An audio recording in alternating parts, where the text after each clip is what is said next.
Learning objectives. After completing this module, learners will be able to describe how 11th century onwards the Sultans of Delhi established their hold in the Indian subcontinent. Define and understand Tawarik. Compare the Khalji and Tughlaq administrations. Understand and learn about the struggles of women rulers in this period. Delhi Sultans. Introduction. Delhi gained the status of a capital for the first time under the Rajput rulers. In the middle of the 12th century, they were defeated by the Chauhans or Chahamanas. Under the Chauhan rule, Delhi became an important commercial center. Many Jaina merchants residing in the city got temples constructed. Dehliwal, as the coins minted in Delhi were called, had a wide circulation. Delhi transformed from a commercial center to a powerful capital, having widespread control in the subcontinent after the establishment of Delhi Sultanate in the 13th century. Fakir-e Mudabbir, one of the learned men in the 13th century, penned a circle of justice, interconnecting the king, the soldiers, and the peasants. According to the circle of justice, a king could not survive without soldiers, and soldiers could not live without salaries. Revenue from peasants was the source of salaries to the soldiers. Peasants, to be able to pay revenues, must be prosperous and happy. This could happen only if the king promoted justice and honest governance. Finding out about the Delhi Sultans. Other than inscriptions, coins, and architecture, information about the Delhi Sultanate is drawn from Tariq, that is singular, or Tawarik, plural. These are histories written by learned men like the secretaries, administrators, poets, and courtiers in Persian, the language of administration of the Delhi Sultans. The author of Tawarik resided in cities, mainly Delhi. They wrote histories in expectation of rich rewards from their sultans. They usually advised a ruler to maintain an ideal social order based on birthright and gender distinctions. Razia, the daughter of Sultan Iltutmish, became a sultan in 1236. Minhaji Siraj, a chronicler of the age, recognized Razia's superior merits over her brothers. Uncomfortable at accepting a woman as a ruler, he, along with other unhappy nobles, overthrew Razia in 1240. In his opinion, a queen's rule was against the ideal social order created by God. Razia, on all her inscriptions and coins, mentioned being Sultan Iltutmish's daughter.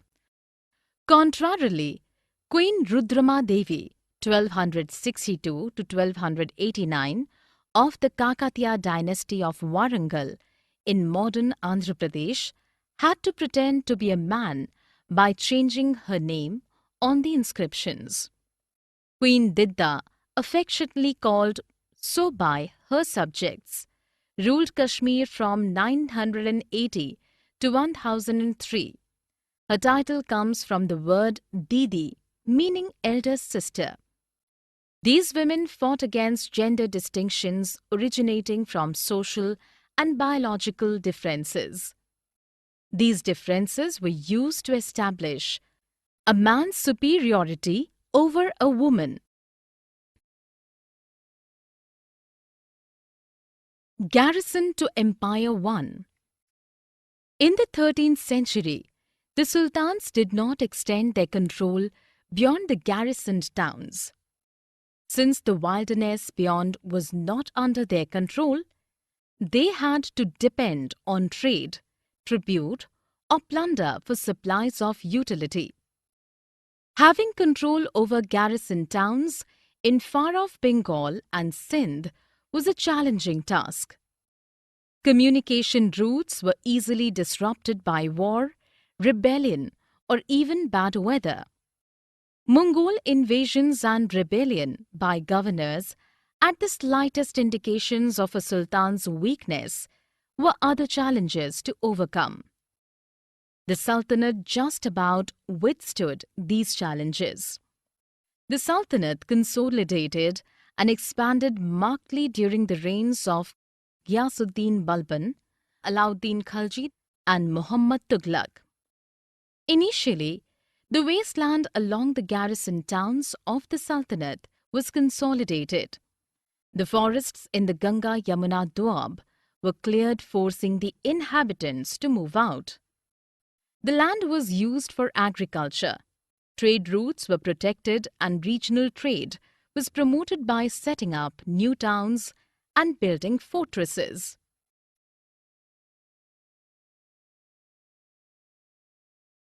Garrison to Empire II. The second expansion took place along the external frontiers of the Sultanate. Military invasions in southern India began during the reign of Alauddin Khilji and reached their peak under the rule of Muhammad Tughlaq. The Sultanate armies captured elephants, horses, slaves, and plundered other precious material. By the end of Muhammad Tughlaq's rule, the Sultanate army had conquered a large part of the continent. They successfully overpowered the rival armies and took over a number of cities across the subcontinent. The Sultanate collected taxes from the peasants and did justice in its empire. Mosque or masjid in Arabic is a sacred place where Muslims prostrate in reverence to Allah or God. Muslims gather in a congregational mosque or masjid-e-jami or jama masjid to read prayers collectively. Quwat al-Islam, a congregational mosque, was built in the first city established by the Delhi Sultans. The city in chronicles is known as Delhi-e-Kohna or the Old City.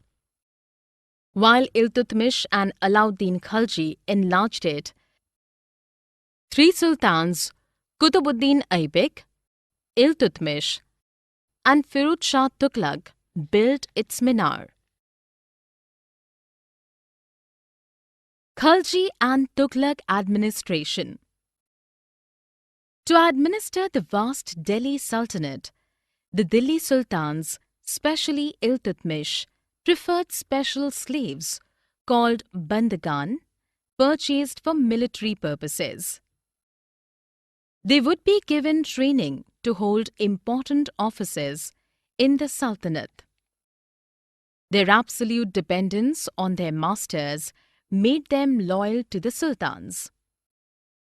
Other than bandagan, the Tughlaqs and the Khiljis also raised people of humble origins, often their clients, to important political positions such as governors or generals.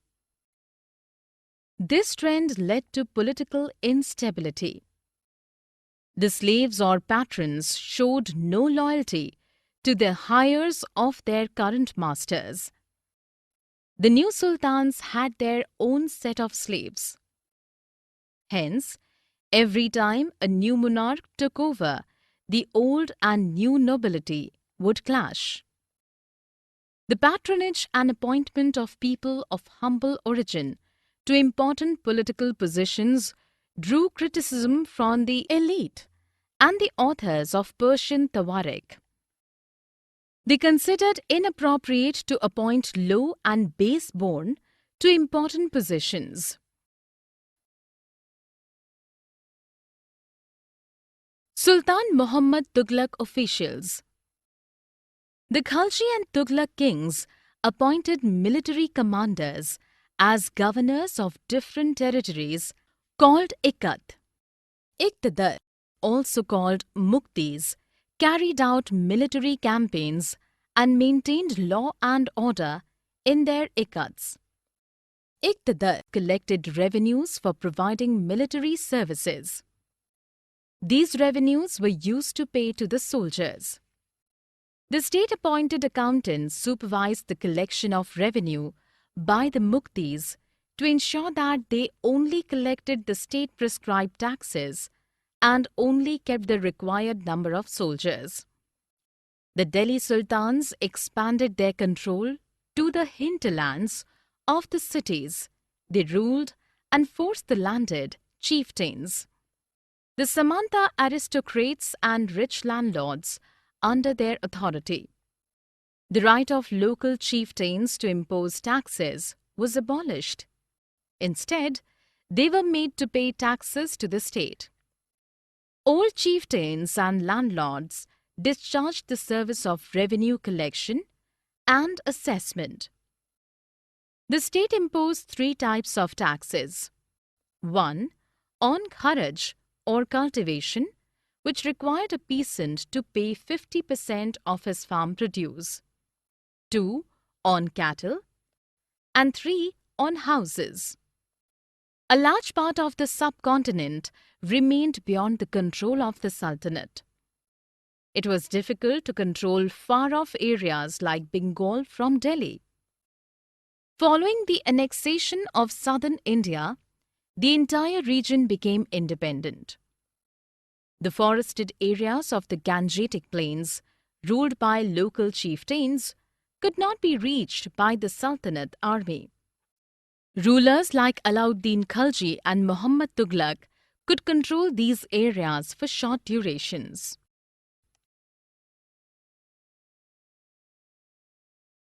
Administrative challenges. Khilji. There were frequent Mongol attacks during the rule of Alauddin Khilji and in the early years of Muhammad Tughlaq's. After Delhi was attacked by the Mongols in 1299 to 1300 and 1302 to 1303, Sultan Alauddin Khilji founded a new garrison town named Siri for his soldiers and posted a standing army in Delhi. The produce collected as tax from the Ganga-Yamuna region was used to feed the soldiers. Alauddin fixed the prices of commodities in Delhi. Merchants not selling commodities at the prescribed prices were severely punished. Alauddin's administrative reforms earned him praises from the chronicles for keeping the prices cheap and ensuring enough supplies of goods in the market. He could successfully keep the Mongols at bay.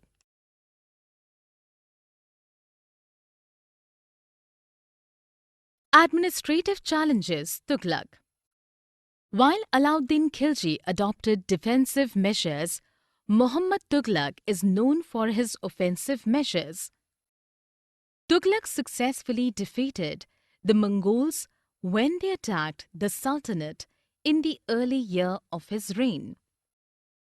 Muhammad Tughlaq's confidence in his strong army and resources encouraged him to plan a counter-attack on Transoxiana. For this purpose, he raised a large standing army.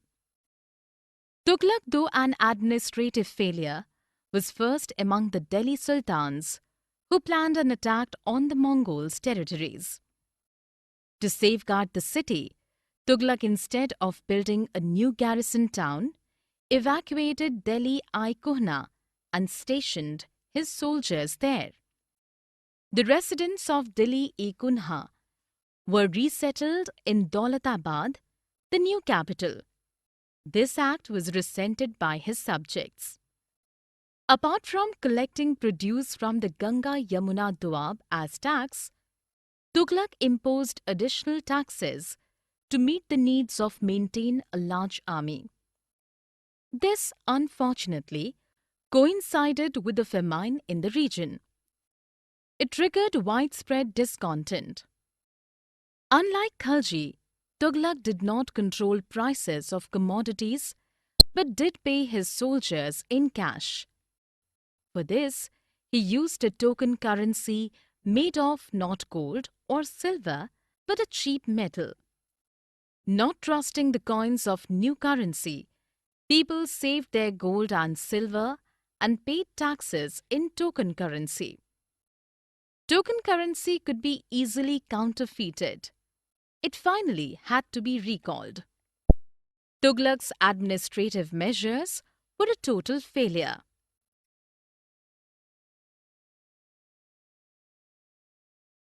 The Sultanate in the 15th and 16th centuries. After the Tughlaqs, the Sayyid and Lodi dynasties ruled from Delhi and Agra until 1526. By this time, Jaunpur, Bengal, Malwa, Gujarat, Rajasthan and the entire South India had independent rulers governing flourishing states and capitals. These states, even if small, were powerful, well administered and prosperous. New ruling groups like the Afghans and the Rajputs were making appearance in this period. Sher Shah Suri initially was a manager of his uncle's territory in Bihar. He vanquished Mughal Emperor Humayun 1530 to 1540, 1555 to 1556 and took over Delhi eventually. He established the Sur dynasty in Delhi. During his 15 years, 1540 to 1555, rule, he borrowed, improved and implemented elements from Alauddin Khilji and proved to be an able administrator. Emperor Akbar followed the model of Sher Shah's administration when he eventually consolidated the Mughal Empire.